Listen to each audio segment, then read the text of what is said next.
हरियाणा से जुड़ी हर latest update के लिए घंटी बजाएं और सब्सक्राइब करें STV हरियाणा न्यूज, सच के साथ खबरें बेबाक।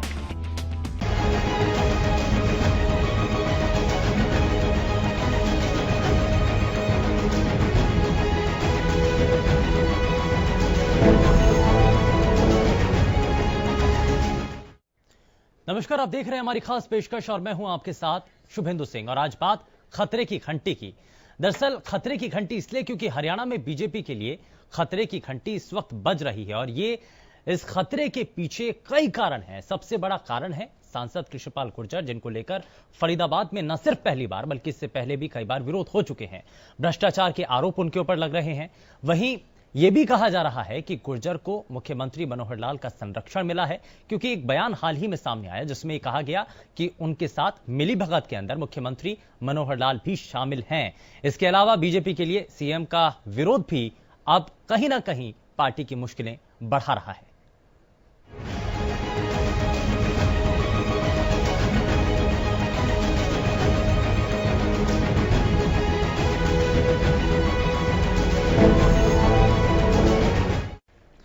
हरियाणा में बीजेपी के लिए खतरे की घंटी बज रही है और खतरा लगातार भारतीय जनता पार्टी के लिए बढ़ता चला जा रहा है।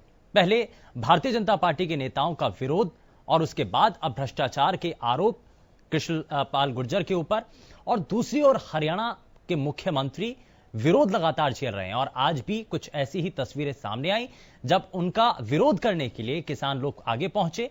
काले कपड़े पहनने पर वहां पर रोक लगा दी गई और सीधे सीधे वहां पर ऐसे लोगों को अंदर जाने के लिए मनाही कर दी गई। हालांकि कुछ लोग वहां पर अंदर तक पहुंच गए और सफेद कपड़ों के जरिए ही अपना विरोध जाहिर कर दिया। आखिर कैसे हुआ यह सब, जरा इस रिपोर्ट के जरिए आप देखिए।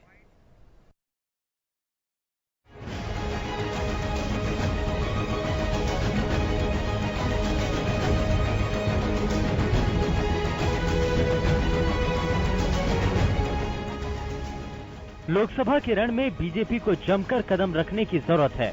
कहीं कदम डगमगा गए तो मामला बिगड़ जाएगा, क्योंकि हरियाणा में बीजेपी की मुश्किलें लगातार बढ़ रही हैं। उसके नेताओं का विरोध जारी है। फरीदाबाद से सांसद और केंद्रीय राज्य मंत्री कृष्णपाल का विरोध सबसे ज्यादा हो रहा है और अब तो उन पर भ्रष्टाचार के आरोप भी लग रहे हैं। कृष्णपाल गुर्जर एक बार फिर मुश्किल में नजर आ रही हैं, क्योंकि गुर्जर पर फरीदाबाद में अवैध कब्जे का आरोप लग रहा है। आरटीआई कार्यकर्ता ने आरोप लगाया है कि सीएम मनोहर लाल के मिलीभगत से कृष्णपाल गुर्जर भ्रष्टाचार को अंजाम दे रहे हैं। उन पर सीएम का पूरा हाथ है। आखिर कृष्णपाल गुर्जर पर आरोप क्या लग रहे हैं? वरुण शोकंद और बाबा राम केवल का आरोप, कृष्णपाल के मिलीभगत से होते हैं शहर में अवैध कब्जे। सीएम खट्टर और कृष्णपाल की मिलीभगत से अरावली बेची गई। अवैध रूप से चल रही है कृष्णपाल की बसें। अवैध बसों से सरकार को लग रहा है चूना। कृष्णपाल ने जनता से झूठे वादे किए। कृष्णपाल ने मंझावली पुल शुरू कराने का वादा किया था, पूरा नहीं हुआ है पुल का काम। अच्छे काम करने वाले अधिकारियों का कराया तबादला। बीजेपी को कृष्णपाल को टिकट नहीं देनी चाहिए। अधिकारियों ने हमें अनऑफिशियली बताया कि साहब हम डायरेक्टली तो नहीं बता सकते, आपको कोई पेपर नहीं दे सकते, हमारी नौकरी का सवाल है। लेकिन ये माननीय सांसद कृष्णपाल गुर्जर जी के नाम है ये प्लॉट। हिदायत दी गई है कि चुनाव तक किसी भी कीमत पर इसको उजागर न किया जाए, इसका जवाब न दिया जाए। इन्होंने झूठ बोला और महिला कॉलेज और सराय स्कूल की व्यवस्था बद से बदतर है। सरकारी, मैंने कहा था कि 2 एकड़ जमीन हुड्डा के पास पड़ी है झड़िया मार्केट में। बच्चे 7200 हैं, एक क्लास में 100 बच्चे बैठ रहे हैं। लड़कियों का अलग बना दिया जाए। मैंने संघ प्रांत प्रमुख से भी फोन करवाया, रामविलास शर्मा जी को और कृष्णपाल जी को। इन्होंने एक नहीं सुनी। अगर ये इस तरह नहीं सुन रहे हैं, अनसुनी कर रहे हैं और समय समय पर इनका विरोध जगह जगह हो रहा है, तो इनको टिकट क्यों चाहिए? जिन अवैध संपत्तियों पर कब्जे की बात की जा रही है, उनको लेकर आरटीआई लगाई गई, लेकिन अभी तक ये जवाब नहीं मिला है कि इन अवैध संपत्तियों का मालिक कौन है। 11/6/2017 को आरटीआई मांगी थी कि भाई ये जो भवन निर्माण हो रहा है, उस टाइम चल रहा था निर्माण, इसका मालिकाना हक किसका है, इसका नक्शा पास हुआ या नहीं हुआ, इसका सीएलयू हुआ या नहीं हुआ। लेकिन अभी तक आज भी मेरा केस अभी भी पेंडिंग है, तारीख लगी हुई है। मुझे इसका ऑफिशियली कोई जवाब नहीं दिया गया कि इसका मालिकाना हक किसके पास है। इसी वजह से कृष्णपाल गुर्जर के भ्रष्टाचार के आरोपों की आंच सीएम मनोहर लाल तक भी पहुंच रही है और कहा जा रहा है कि सीएम की कृपा की वजह से ही गुर्जर भ्रष्टाचार का खेल खेल रहे हैं। वैसे सीएम मनोहर लाल भी कम मुश्किल में नहीं हैं। एक तो उन पर कृष्णपाल गुर्जर को संरक्षण देने का आरोप, वहीं दूसरी ओर सीएम मनोहर लाल का भी विरोध हो रहा है। यमुनानगर में सीएम मनोहर लाल की विजय संकल्प रैली का विरोध हुआ। किसानों ने सफेद झंडे दिखाकर सीएम की रैली का विरोध किया। किसान सीएम से मिलना चाहते थे, लेकिन प्रशासन ने मिलने नहीं दिया। इसके बाद किसानों ने सफेद झंडे लेकर प्रदर्शन किया तो पुलिस ने उन्हें गिरफ्तार कर लिया। दरअसल किसान अपनी मांगों को लेकर सीएम से मिलना चाहते थे। सीएम साहब से किसानों की मांगों को लेकर एक मांग पत्र हम देना चाहते थे, लेकिन हमारे को सीएम साहब से नहीं मिलने दिया गया। हमारे यहाँ के प्रशासन ने, हमने सारे प्रशासन को सूचना दी थी कि 2 मिनट का समय सीएम साहब से दिलवाया जाए, लेकिन बहुत सी ऐसी शर्तें किसान पे थोप दी गई हैं जिनको पूरा करना नामुमकिन है। सीएम मनोहर लाल को ऐसा क्या डर था जो उन्होंने किसानों से मुलाकात नहीं की, और ये डर इतना बढ़ गया कि सीएम की रैली में किसी को काले कपड़े पहनकर भी नहीं जाने दिया गया, और जो पहनकर आया उसके कपड़े ही उतरवा लिए गए। यानी ये डर विरोध का है। क्या बीजेपी विरोध से डर रही है? जिस तरह से उसके नेताओं का विरोध हो रहा है, कहीं वो बीजेपी के लिए खतरे की घंटी तो नहीं है? वहीं दूसरी ओर भ्रष्टाचार की आंच भी बीजेपी के लिए किसी खतरे से कम नहीं है, क्योंकि बीजेपी चौकीदारी की बात करती है, और जब चौकीदार ही चोर हो जाएगा तो फिर कैसे भ्रष्टाचार को खत्म करने की बात की जा सकती है? अब देखना यह है कि बीजेपी इस मुश्किल से कैसे बाहर निकलती है। Bureau report, Haryana news. तो क्या बीजेपी के लिए खतरे की घंटी बज चुकी है और मुश्किल समय अब बीजेपी के लिए आ चुका है? ऐसे बहुत सारे सवाल हैं, लेकिन आज जरा आपके सामने एक सवाल हम भी रख रहे हैं कि क्या कृष्णपाल गुर्जर के बाद मुख्यमंत्री मनोहर लाल का भी विरोध बीजेपी के लिए खतरे की घंटी है? इसको इस तरीके से देखा जाए। यदि हाँ में आपको इस सवाल का जवाब देना है तो यस टाइप कीजिए, व्हाट्सएप नंबर पर हमें भेज दीजिए, और अगर आपको ना में इसका जवाब देना है तो नो टाइप कीजिए और व्हाट्सएप नंबर पर हमें भेज दीजिए। और इस सवाल का जवाब हम अपने इस कार्यक्रम और दूसरे कार्यक्रमों के अंदर भी आपके सामने साझा करेंगे। लेकिन जरा अब आगे बढ़ते हैं और अपने खास मेहमानों से आपको मिलवाएं, लेकिन उससे पहले आपको बता दें कि जिस तरीके से फिलहाल भारतीय जनता पार्टी के लिए इसको खतरे की घंटी माना जा रहा है, यह भी कहा जा रहा है कि मुश्किल में भारतीय जनता पार्टी आ चुकी है, क्योंकि लगातार जो विरोध हो रहा है भारतीय जनता पार्टी के नेताओं का, और टिकट बंटवारे से पहले जो कृष्णपाल गुर्जर का विरोध हुआ, न सिर्फ आज बल्कि इससे पहले भी, उसके संकेत क्या हैं? क्या इसके पीछे कोई नीति है, या इसके पीछे जनता का आक्रोश ही है, या फिर पार्टी के भीतर कार्यकर्ताओं को साधने में कृष्णपाल गुर्जर नाकाम साबित हो रहे हैं? मुख्यमंत्री का दूसरी तरफ विरोध हो रहा है, और यह भी कहा जा रहा है कि न सिर्फ इलाके के अंदर कृष्णपाल गुर्जर अकेले, क्योंकि उनके ऊपर भ्रष्टाचार के भी आरोप लगे हैं, बहुत सारे गंभीर आरोप और इससे पहले भी लगे हैं, तो क्या उसके अंदर मुख्यमंत्री की जो संलिप्तता की बात आज की जा रही है, क्या वाकई में उसको लेकर कुछ तथ्य हैं, या फिर ऊपर हवाई बातें ये चल रही हैं? इन बहुत सारे सवालों के जवाब लेके और अपने खास पैनल से भी आपको मिलवाएं, लेकिन उससे पहले आपको एक और चीज बता दें, क्योंकि मिलीभगत को लेकर यह सवाल है, और मिलीभगत पर क्या तस्वीरें हैं उसको लेकर जरा बात कर लेते हैं, और आपको अब सबसे पहले अपने खास पैनल से आपको मिलवा देते हैं। राजनीतिक विश्लेषक सुरेंद्र स्वामी जी हमारे साथ कार्यक्रम में जुड़ चुके हैं। सबसे पहले बहुत स्वागत है सुरेंद्र जी आपका। भारतीय जनता पार्टी से प्रवक्ता से कुछ ही देर में हमारे साथ कार्यक्रम में जुड़ेंगे, लेकिन उससे पहले इंडियन नेशनल लोकदल से प्रवक्ता रजवंत जी हमारे साथ कार्यक्रम में हैं, कांग्रेस पार्टी से प्रवक्ता मनीष खटाना जी हमारे साथ हैं, और जननायक जनता पार्टी से प्रवक्ता दलबीर धनखड़ जी हमारे साथ कार्यक्रम में जुड़ चुके हैं। बहुत स्वागत है दलबीर जी आपका कार्यक्रम में। सबसे पहले लेकिन सुरेंद्र जी, खतरे की घंटी हम इसको मान रहे हैं भारतीय जनता पार्टी के लिए, अब नहीं तो कब समझेंगे? नहीं, देखिए, अब तो चुनाव सर पे हैं। पहला जो फेज़ है वो 1 हफ्ते में इलेक्शन हो जाएगा, फर्स्ट फेज़ का, और कृष्णपाल गुर्जर जी को लेके आज मैं समझता हूँ 15-20 दिन हो गए ये लगातार उनका विरोध हो रहा है, और पहले उनका विरोध हो रहा, अब ये उनके खिलाफ दूसरे भी आरोप आ रहे हैं। तो ये तो पार्टी को भी सोचना होगा और कृष्णपाल गुर्जर को भी कुछ सामने आके बताना होगा कि भाई क्या है, क्या स्थिति नहीं है, क्योंकि अगर आप चुप रहते हैं तो लोग यही समझेंगे कि आपके खिलाफ जो आरोप लगाए जा रहे हैं सही है। तो इसलिए जो कि ये माना जा रहा था कि भाई इनको टिकट तो मिलनी ही है, तो उस स्थिति में अगर इन पर इतने आरोप है, कारण कुछ भी रहा हो, मतलब मैं ये नहीं कह रहा हूं कि वो सही है या गलत है, क्योंकि इस तरह की टिकट मिलने से पहले विद इन पार्टी भी इस तरह की बातें उठती हैं और पहले भी वहां से दूसरे लोग ताल ठोकते रहे हैं टिकट के लिए। तो टांग खिंचाई होती रहती है। तो टांग खिंचाई नहीं, मतलब यह है कि भाई जो चाहता है टिकट वो अपनी पूरी कोशिश करेगा कि भाई इनको इतना बदनाम किया जाए या नहीं किया जाए। मेरा ये कहना है कि हम उस पे नहीं जा रहे हैं। हमारा मतलब ये कि आप वहां से सिटिंग सांसद हैं, केंद्र सरकार में मंत्री हैं, आपके खिलाफ ये आरोप आ रहे हैं।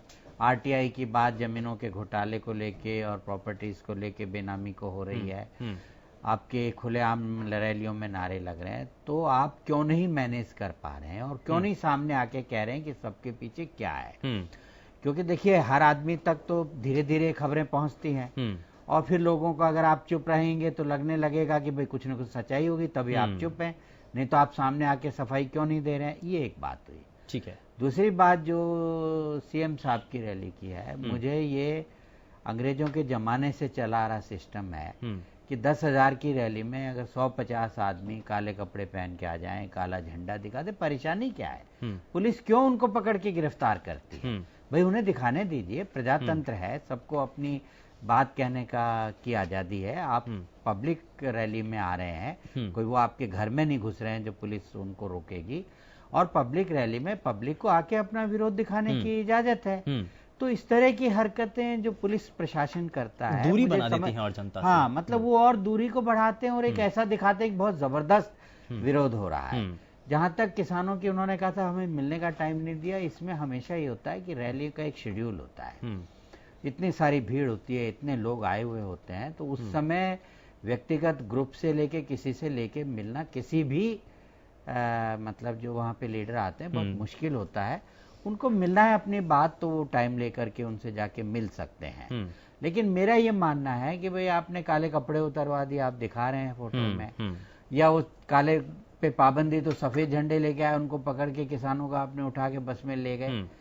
तो ये सरकार को सोचना चाहिए कि भाई प्रजातंत्र में सबको अधिकार है विरोध करने का अधिकार है, और विरोध पब्लिक करने का भी रैली में तो अधिकार है है, ही। बिल्कुल। अगर पब्लिक रैली में जाके विरोध नहीं करेंगे तो कब करेंगे? आप ठीक ये है। चाहते हैं कि पब्लिक रैली में सब आपके नारे लगाने वाले ठीक आए। है।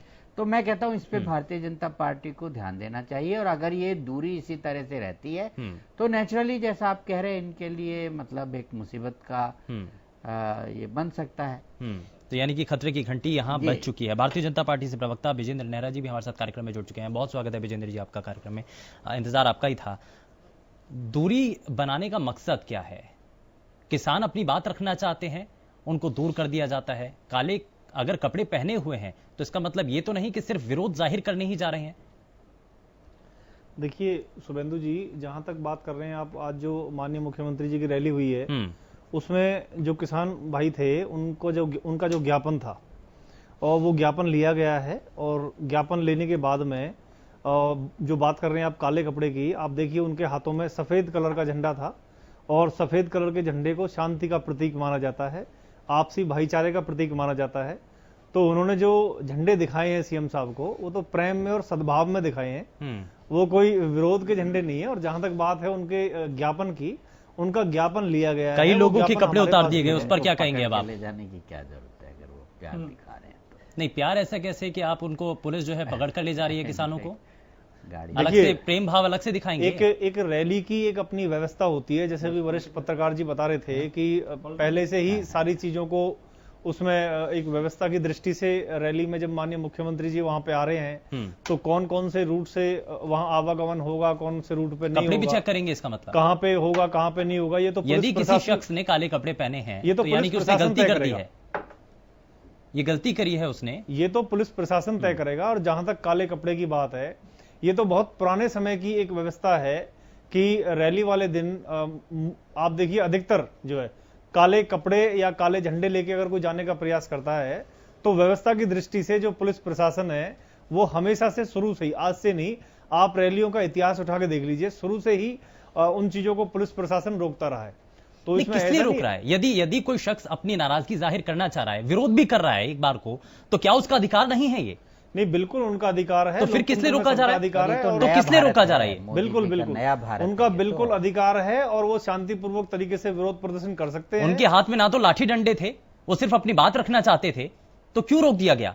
देखिए रोका किसी को नहीं गया, मैं कह रहा नहीं, हूं रोका उनका गया? ज्ञापन लिया गया है। रोका आपको गया शायद है इस उनको। चीज की पूरी जानकारी नहीं है, उनका ज्ञापन लिया नहीं, गया है। तस्वीरें मेरे या तो WhatsApp आप पे उनका जानकर ज्ञापन अनजान है, बन रहे हैं, किसानों या का फिर ज्ञापन, आपको बात घुमाना माननीय चाहते हैं, मुख्यमंत्री या जी फिर के नाम पे जो ज्ञापन है किसानों का, मेरे व्हाट्सएप पे मैं आपको दिखा देता हूं, आपके पास नहीं तो भेज फिर देता किसानों हूं। को दूर क्यों भेज दिया उनका गया? ज्ञापन लिया गया है, बाकायदा उनसे बातचीत करी गई है, पुलिस बाकायदा। उनको लेकर क्यों लेकिन चली जाती है फिर भी बस अगर में भरकर? व्यवस्था की दृष्टि से नहीं, मैं उनका फिर कह रहा हूं ज्ञापन आपसे, क्या, पुलिस व्यवस्था की पुलिस दृष्टि से कुछ उनको चीजें पुलिस किसानों को प्रशासन भर कर बस संभालनी में होती भर है। कर ले जाती माननीय है, मुख्यमंत्री जी ज्ञापन की के रैली अलग है। दूसरी दिशा में लेकर जाने की तैयारी की जाती है, वहां पर कहीं और जाकर ज्ञापन लिया जाता है उनका।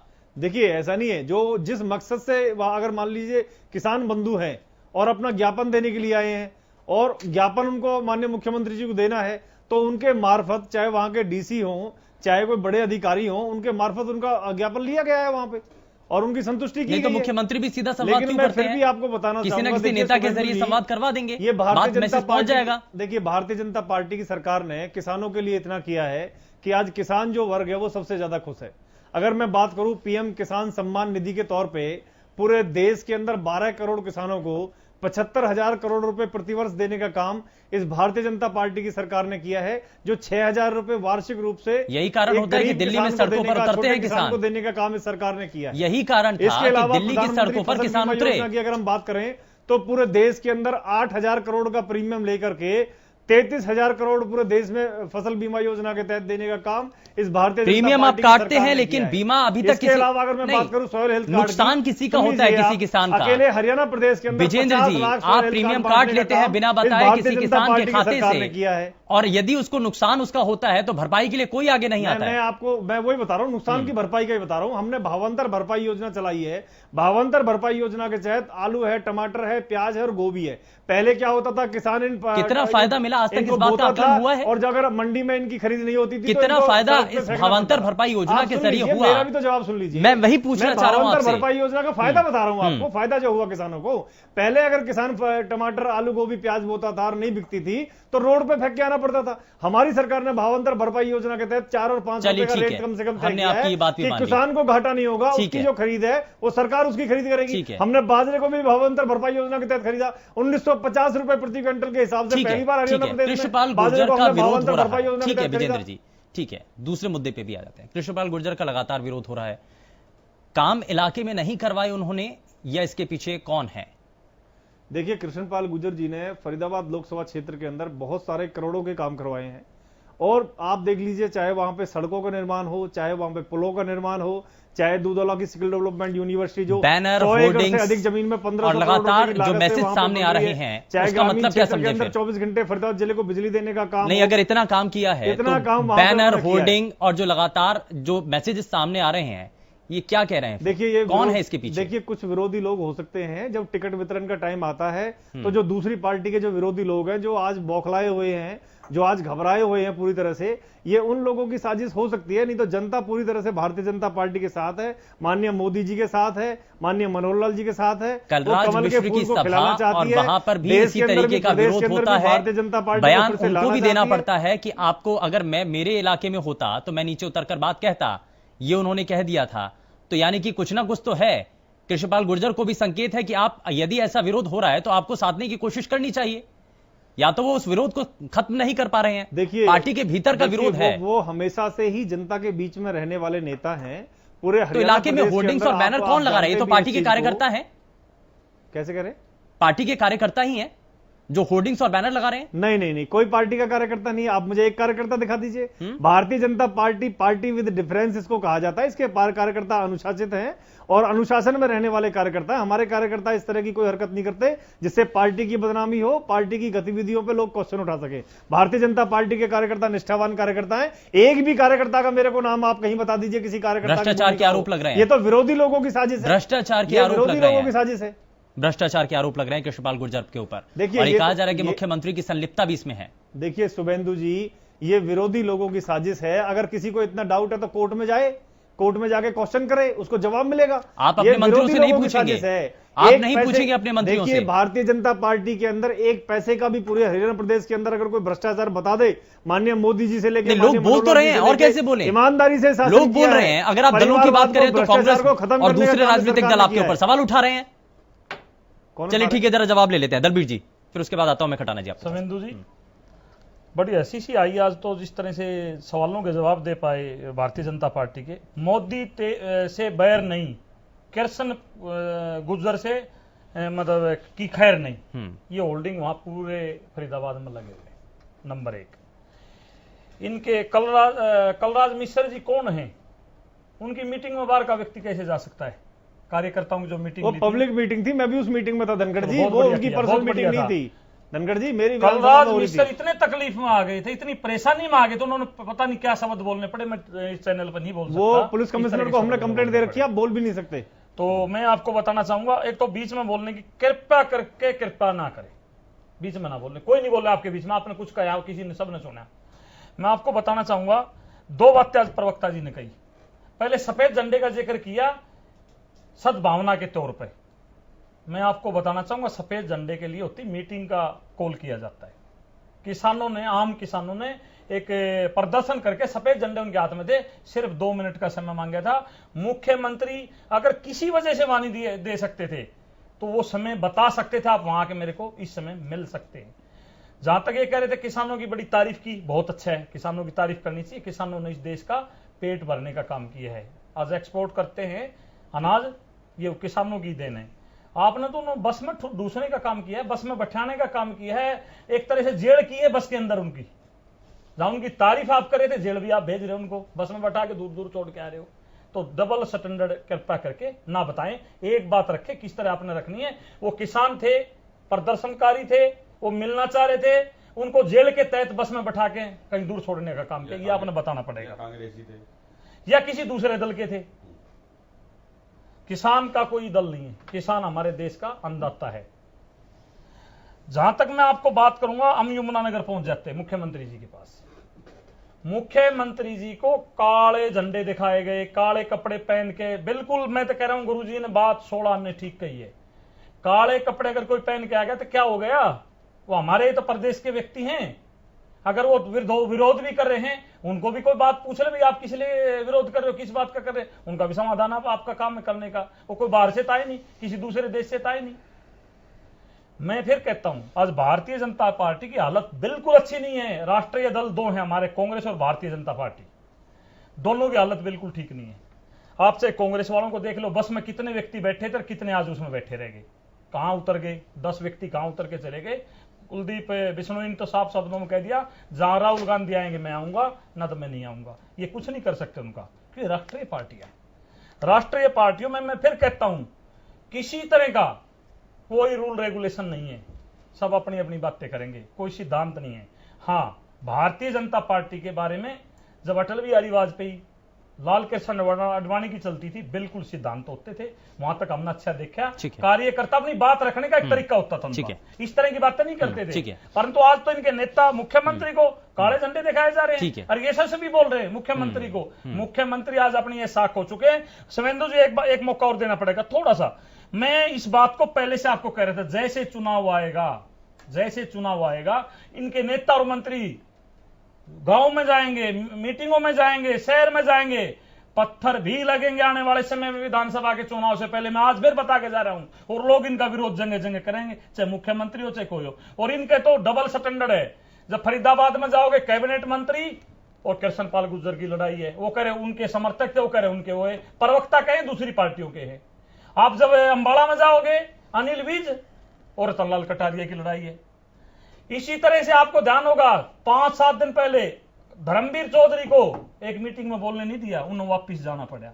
इनके कितने मैं तो उदाहरण दे सकता हूं, मैं कितने उदाहरण आप लिए ना। आपसे किसान खुश है, ना प्रदेश की जनता कहीं खुश है, ना कोई कर्मचारी खुश है। हालत बहुत दयनीय है। इसलिए भारतीय जनता पार्टी, कांग्रेस, राष्ट्रीय पार्टियां दोनों को बाहर का रास्ता क्षेत्रीय दल दिखाएंगे। ठीक है, जरा आगे रुक कर लेते हैं। पिछले कई सालों से ठीक है, बहुत सारे सवाल हो गए, जवाब भी लेंगे विजेंद्र जी से, लेकिन जरा जल्दी से खटाना जी के पास चलते हैं, फिर उसके बाद रजबन जी के पास। मैं जवाब देना चाहूंगा। मैं आते हैं, जरा सवाल और हो जाए, 1-2 और। खटाना जी। शुभेंदु जी, सबसे पहले तो आज इतनी पीड़ा हुई ये सुनकर भारतीय जनता पार्टी के प्रवक्ता साहब ने जो बातें कही देश के, प्रदेश के किसान के लिए, कि किसानों के लिए हमने ये किया, किसानों के लिए वो किया। अगर भारतीय जनता पार्टी इसमें से 1% भी अगर किसानों के लिए कुछ कर पाती तो शायद मैं अपने आप को बड़ा खुशनसीब समझता, क्योंकि मैं भी एक किसान परिवार से आता हूं। हिंदुस्तान की 70% से ज्यादा की आबादी आज गांवों में बसती है और किसान खेती बाड़ी उनका काम है। आज हम एक्सपोर्ट करते हैं, किसान जब धूप पसीने में अन्न उगाता है तो हम उस अन्न को खाते हैं और हमारा पेट भरने का काम किसान करता है। देश में एक ही नारा चलता था, जय जवान और जय किसान। जवानों के साथ क्या हुआ वो आपको पता है। किसानों की आज दुर्दशा, इन्होंने बड़ी एक बात करी कि पॉलिसी बनाई, बीमा बनाया। उस बीमा का बता दें, जबरदस्ती रिलायंस कंपनी को बीमा दिया गया, लोगों के अकाउंट से पैसे काटे गए और किसान उस बीमा को ना, जिसके पास 1 एकड़ जमीन है, जिसके पास 2 एकड़ है, किसके पास आधा एकड़ है, उनसे वहां पर बस जबरन उसके अकाउंट से वो वसूला गया और उनकी वो पॉलिसी की गई। किसान हितैषी ये सरकार बात करती है। किसानों के लिए सबसे बड़ी बात, जो डीटीपी का जो कट्टा आता था वो 50 किलो से इन्होंने 45 किलो का कर दिया और उसके रेट बढ़ा दिए। ये किसान की सरकार है।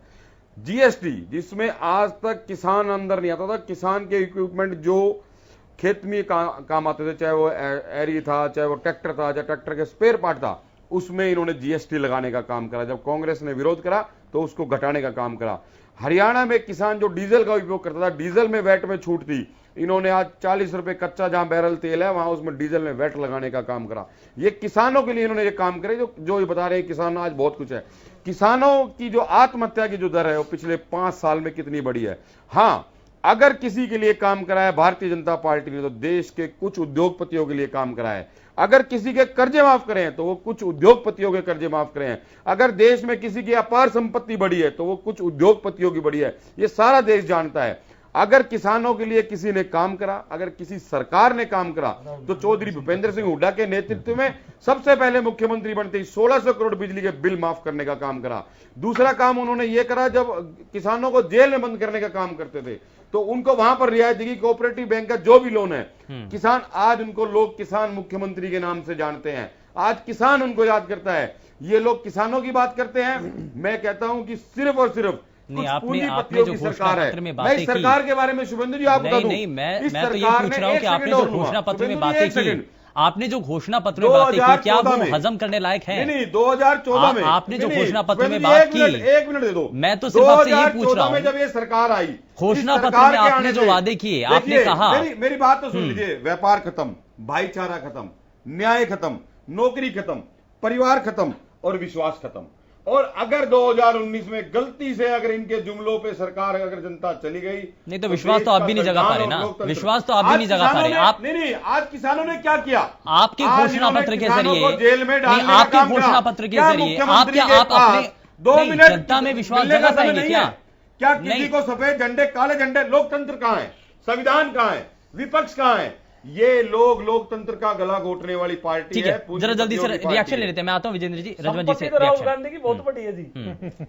ऐसा है, बेल पे है जी। ये किसान विरोधी सरकार है। ये लोगों ने पहले सोचते थे और अब ये स्पष्ट हो गया है। अभी 2 दिन पहले महेंद्र वहां पे भिवानी में इस तरह का विरोध हो रहा था, आज यमुनानगर में हो रहा है। इनका जहां पे भी जाएंगे इनका विरोध संभवतः होना ही होना है। क्यों? क्योंकि इन्होंने सारी जो नीतियां थी इनकी वो किसान विरोधी ही बनाई है। ये किसानों के हितैषी होने का ढोंग कर रहे हैं, है नहीं ये एक इनका जैसे कहते हैं ना कि किसान आज जो वहां पे गए थे वो अपने मन की बात कहने गए थे और इनके मन की बात ना सुन के इनको बस से और दूर भेजने का काम किया ताकि जनता को इनकी हकीकत ना पता लगे। आज हर तरह से जनता इनसे दुखी है, त्रस्त है बुरी तरह से। और ये अभी कृष्णपाल गुर्जर जी की जैसे बात आ रही थी, ये कह रहे थे कि हमने 50,000 करोड़ के काम कराए हैं फरीदाबाद में। इन्होंने फरीदाबाद का विकास नहीं कराया। इनका खुद का विकास हुआ हो तो वो मैं कह नहीं सकता, लेकिन इन्होंने फरीदाबाद में विकास नहीं कराए। 50,000 करोड़ में तो वहां पे संगमरमर के पत्थर लग जाते, लेकिन फरीदाबाद की आज जाके देखिए किसने बोल दिया। मैं देख रहा हूँ इसमें एक स्टेटमेंट आई हुई है कृष्णपाल गुर्जर की, मेरे पास रिकॉर्ड है इस चीज का। ये देखिए मेरे पास है, ये देखो इन्होंने खुद 50,000 करोड़ का विकास का लेकर आए। ये देखने की चीज है, मैं कोई अपने घर से नहीं लेके आया ये चीज। मेरी कह रहे थे ना। नहीं, मैं कृष्णपाल गुर्जर जी की बता रहा हूँ, आपकी बता नहीं। अभी वो हम खतरे की घंटी की बात कर रहे हैं। हम यहाँ ये कह रहे हैं कि खतरे की घंटी है राजनीतिक दलों के लिए चुनाव से पहले, जब टिकटों का बंटवारा हो रहा है। इंडियन नेशनल लोकदल के अंदर क्या स्थिति है? खतरे की घंटी इनेलो के अंदर नहीं है क्या? नहीं, इंडियन नेशनल लोकदल में कहाँ है खतरे की घंटी? खतरे की घंटी तो अब इनकी बजने लग गई ना। ये तो पहले तो हमारे तो केवल ये अपने बीजेपी और कांग्रेस तो भाप नहीं पा रहे हैं। मैं बता रहा हूँ, बीजेपी और कांग्रेस पहले अपने आपस में एक दूसरे को उलझाकर इंडियन नेशनल लोकदल को टारगेट कर रहे थे, लेकिन आज सच्चाई ये है कि इन दोनों की सच्चाई सामने आ गई है। कांग्रेस और बीजेपी की जो अंतर्कलह है वो आज रोड पे आने लगी है, वो सामने आने। चलिए ठीक है, अंतर्कलह किसकी सामने आई है? मैं विजेंद्र जी आपसे रिएक्शन लेता हूं, लेकिन एक छोटे से ब्रेक के लिए रुक रहे हैं। एक छोटा सा ब्रेक के लिए रुक रहे हैं रजवन जी, और ब्रेक के उस पार जरा विजेंद्र जी आपसे जवाब लेंगे। बहुत सारे सवाल हो गए हैं और ब्रेक के बाद आपसे जवाब।